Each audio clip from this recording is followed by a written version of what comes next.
Is this another abuse by the ATF under Biden's direction?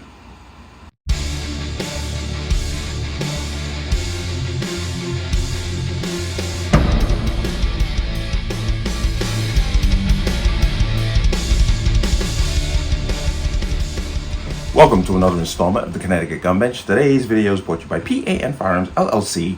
P.A.N. Firearms for NRA certification and multifaceted gun training. You can reach us at 203-300-6343 or use our website at www.panfirearmsllc.com. As always, there'll be a link in the description box below. And if you like my channel, like my content and what I do here, you can support me with the link in the description box. Everything is appreciated. Let's talk about this. Now, this is a very fascinating story. It just came up.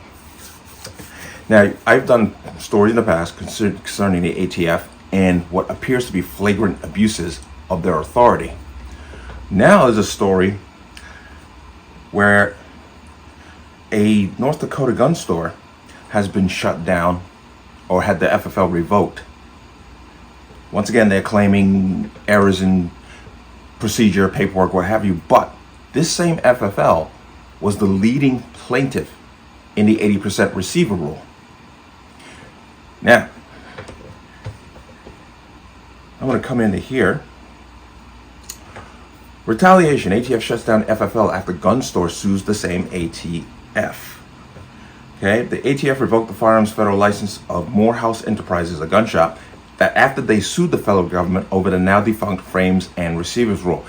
But the ATF cited five violations, including 2 paperwork errors and 2 more severe violations related to firearms transfers and background checks, which they're probably not going to tell you what those are. Gun Owners of America and Morehouse Enterprises claim that the ATF's actions are arbitrary, vindictive, and violation of due process and First Amendment rights. So the Bureau of Alcohol, Tobacco, Firearms, and Explosive has revoked both federal firearm licenses belonging to a gun shop that sued the federal government over the now dead frames and receivers rule. Morehouse Enterprises in North Dakota teamed up with Gun Owners of America to fight the ATF's attempt to regulate unfinished frames and receivers through bureaucratic fiat. Same thing with the arm brace rule, but the ATF created a rule in response to the White House order to ban 80% risk firearms that President Biden calls ghost guns. This lawsuit was the first case in the country to challenge the now vacated rule. Now, once again, it is abuse by the ATF because the ATF is creating law. You have to go through Congress to make a law that says 80% receivers are. We should know that. You can't make law. And that's basically what the gist of most of these arguments coming to the courts are right now. But shortly after Morehouse Enterprise filed suit, the ATF launched an inspection of the gun shop. How convenient. This ATF visit was the first inspection that the store ever received from the ATF. The industry owner's inspector, Jacob Temp, jokingly told the store owner that the ATF discussed whether the inspection would look like retaliation for the court case. The IOI said that the ATF originally would delay any inspection for at least 3 years, pending litigation, but the Bureau decided to inspect the store anyways.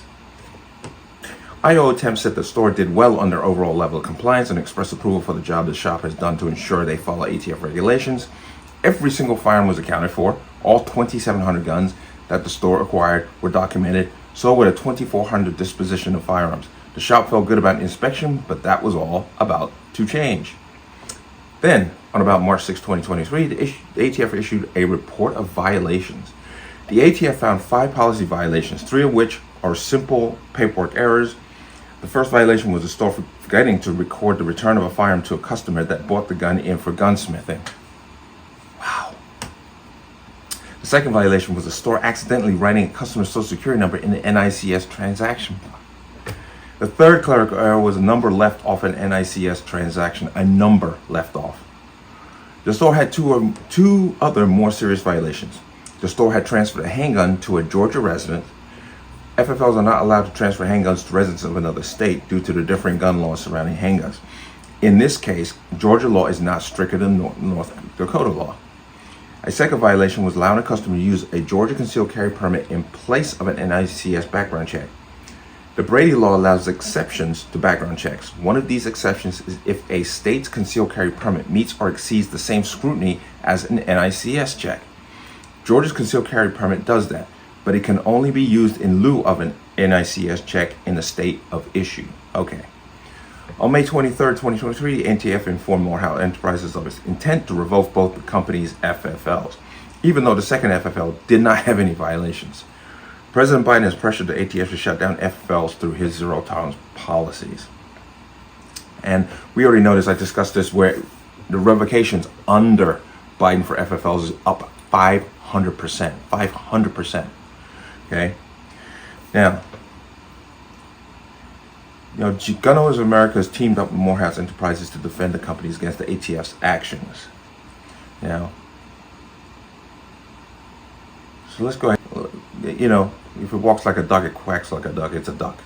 The ATF went after this store because they led the lawsuit against the 80% receiver rule. And that's the reason why they did it. They found violations that they needed to find to then claim under this new policy, we can shut you down. Now, the paperwork violations are minor, absolutely minor, because they're easily fixable. It's not the issue. Now, the two other claims that they transferred guns